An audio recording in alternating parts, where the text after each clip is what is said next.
Hey everybody, it's your man James, Basic One Treasures, back again with some more video action for you. This is another one of those fun little ditties where I've carved up a old live stream of mine and grabbed out some clips from it that I think are kind of interesting. This one's going to be talking about how the cultural Marxists and what they do and why they do it in the terms of why they try to destroy all escapism. I thought it was kind of relevant considering some of the things we see happening right now, like with the whole Star Wars Acolyte story where the series was canceled and now they try to cancel people, on YouTube who spoke out against the show at the time and blaming them for its failure. So I just thought, it was kind of an interesting topic I talked about at the time, it was a couple of years ago, and so I chopped this up for you guys so you could check it out. I hope you get some insight into the mind of the cancelers here. But before you check into all that, I just want to thank you all for joining me today. I hope you get something of value out of this. And please, if you do, if you like what you see, drop a like down there to help out the algorithms on the channel, as well as if you got any comments, please drop them down below as well. I want to hear what you guys got to say. What are your thoughts on the topic at hand? It's kind of heady, but important, I think. And please, if you haven't subscribed to the channel, do so now. And if you have, share out some links so others can come in and join us and maybe get some knowledge themselves. So I want to thank you all for joining me today. I'll be back soon with some more stuff. And until next time, take care. Responds saying, "This is why I laugh when people say crap like, oh, you're just playing a reviewing, oh, you're just, oh, wait a minute. Yeah, you're just playing and reviewing video games. You're not fighting the culture war. The implication being you need to be a political pundit. You need to be obsessed with adult things.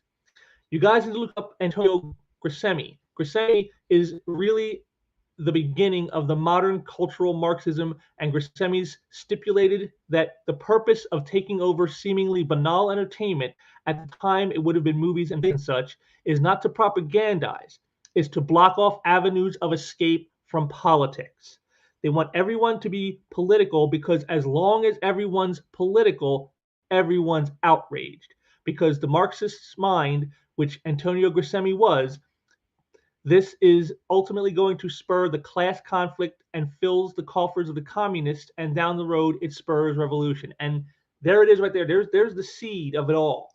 This is why we're seeing this in all our entertainment. No matter what you turn into, no matter what you try to do, there's always some again, propaganda or some kind of agenda being driven down your throat, because this is what they intend, because this is what they want. They want everything political. Remember, I talked about this earlier, in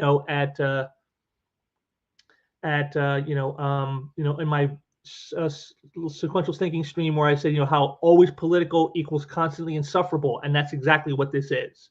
This is exactly what he's talking about. It's exactly what I talked about. This is what it is, where the political is constant. There is no escape. There is no way to get around it. There is no way to avoid it. It is in your face constantly, and that's what these types do.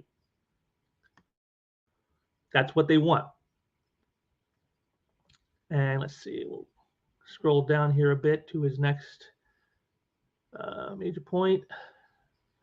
Here he goes. Gramsci wrote that the thing that was happening with entertainment was that we were so comfortable in capitalism. People in capitalist countries that were affluent, he wasn't specifically talking about America in this case. Actually, no, he was talking about Great Britain. Because Gramsci believed that Great Britain, of all countries on earth, was primed for a class struggle on paper. But what he realized was the revolution wasn't coming, and he basically decided that it was because people were relatively prosperous and they were distracted by entertainment. See, again, this is it. These people want everybody, these are miserable people. Gramsci and all his lot, the cultural Marxists, as he, as Razor Fist denotes them, they are the people, they are miserable people. And what do we all know about the famous line? Misery loves company. And that's exactly what these people do, which is why they put their politics into everything and turn escapism into no escapism. This is the plan from the beginning. So if you actually cut out the Marxist, if you expose the corruption of entertainment and expel them from it, you actually create avenues of escape for normal people. And that's exactly what comics and movies and television and music and all of that has been for decades here in the West. That is what it has been, our refuge from politics. I've said that many times. We love entertainment because entertainment's job is to give us escapism from politics, from the boilerplate topics of the day. That's what it exists for, so we can get away from them and enjoy ourselves and maybe find common cause with people that we may not normally find common cause with. It's the great unifier. Entertainment is the great unifier. It brings people who otherwise might not ever come together to come together, because we all love this, this thing. Star Wars, again, it's classically until recently, was the classic example of this. How many people who were from completely divergent backgrounds, would always come together though when it was Star Wars. Star Wars unified the people because it got them away from politics. It got them away from all the nonsense of all that. And it was something that we could all get together and enjoy for what it is, the entertainment that it is. And this is what is trying to be destroyed by the cultural Marxists or the SJWs or the hard left, whatever you want to call them, whatever name they want to go under this week, the progressive wing, whatever they want to call themselves this week. That is the people who want to destroy this. This is what they're out to destroy. They talk about, they want to bring people together under their banner, but their banner is not one of unity. It is one of dissension. It is one of derision. It is one that keeps people apart. It divides them into groups. It divides them into classes. And that's what they do, and that's what you're seeing here in the work. That's why the work, you can feel it in the work. You can taste it almost when you're reading modern Western comic books. The derision for anyone who holds traditional American values, for anyone who is a heterosexual white male, for anyone who is Christian. Things that we typically never saw being bashed before are now constantly bashed. And anyone who disagrees with any of that, you're just a problem to these people. And this is what we're dealing with. I love how Razor's Fist laid all this out so perfectly. Let's see. You hear people say all the time, man, what happened? Even like 10 years ago, people just kind of minded their own business on politics and it didn't really matter. And now everyone's all keyed up. Well, social media is keeping us perpetually engaged to it. But even more than that, the entertainment is having politics injected into it constantly. It won't help to just inject right-wing politics into it because you're still keeping things political. See, and this is another thing. Some people have said, because it's all these far left, extremist, communistic, cultural Marxist ideals that are being pumped in. We should pump in the exact opposite to balance it out, but that's not the balance. That's just getting the same thing from the other end. What we need is to go back to what it was before, where anything political was kept far in the background and the focus was on story. It was on characters and relatability to them. It was on trying to maybe a little moral judgments, like don't steal, don't kill, that kind of thing, common sense stuff, we would say. That's what was the focus, and of course action and entertainment, to thrill you, to make you engage and excited at what you were watching or reading. That's what it used to be about. So injecting in the politics of the other side doesn't do that, and he's absolutely correct on this. This is the thing. People are trying to find a way around this no escapism that the cultural Marxists have put us into. And some think that's the answer, but it's not. And Razor Fist is absolutely correct on that. That's a very important thing to note. The difference between what manga does versus what you're seeing in the West is that manga, they may use political themes, but again, they're like classically, like the way Stan Lee did them, in the background. They're there to forward the development of a character or forward the plot of the world that they're in. It's not there to tell you what to think. It's not telling you how to think. It's there just to set the stage for the action, for the interaction with the characters. That's all. And that's the proper way to use it. That is proper storytelling technique.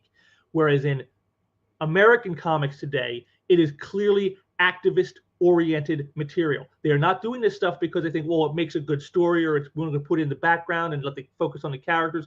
No, the focus is on the activism, on the agenda that is being pushed, whether that be, feminism, whether that be, what they call, but is actually true racism, anti-racism, whether that's critical race theory, whether that's,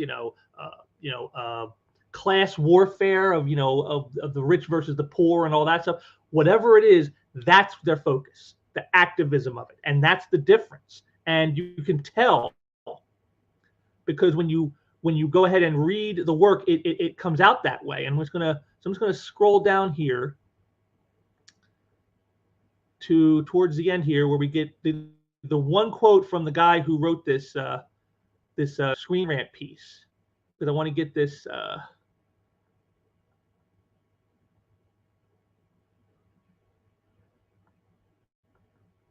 Yeah, see, there's that, and then there it is. Here it is. He goes, drawing his piece to close, Mullican proclaimed that all of these examples should be more than enough to display that manga is just as political as anything published by Marvel or DC, before further looking down upon the reader, stating, it's important to note, though, that even series with less obvious politics are still political.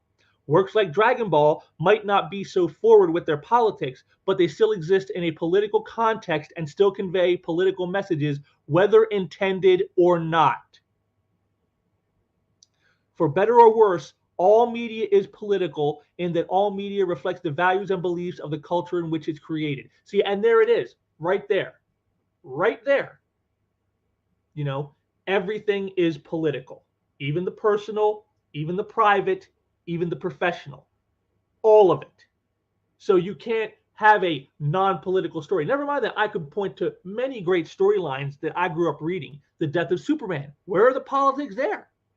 Nightfall. Where are the politics there? Kraven's Last Hunt in Spider-Man. Where were the politics in there?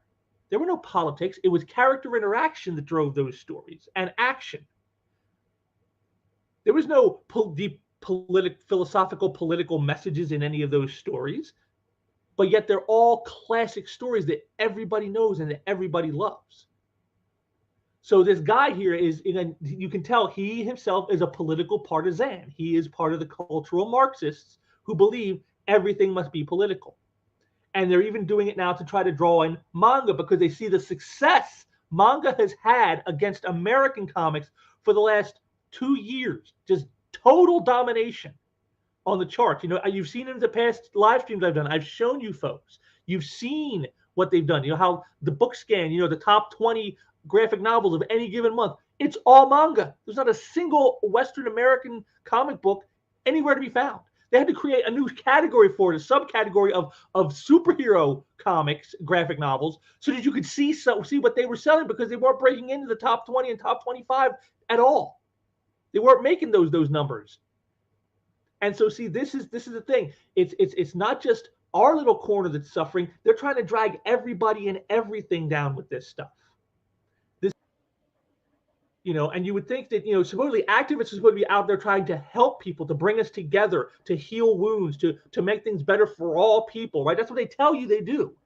But yet, look at what they've done. Look at that graph I just showed you. That is the result of the activists like these types in this image here. That is what they've done. They've brought people together. They haven't healed any wounds. They haven't solved any problems. They've made them worse. They've driven people apart.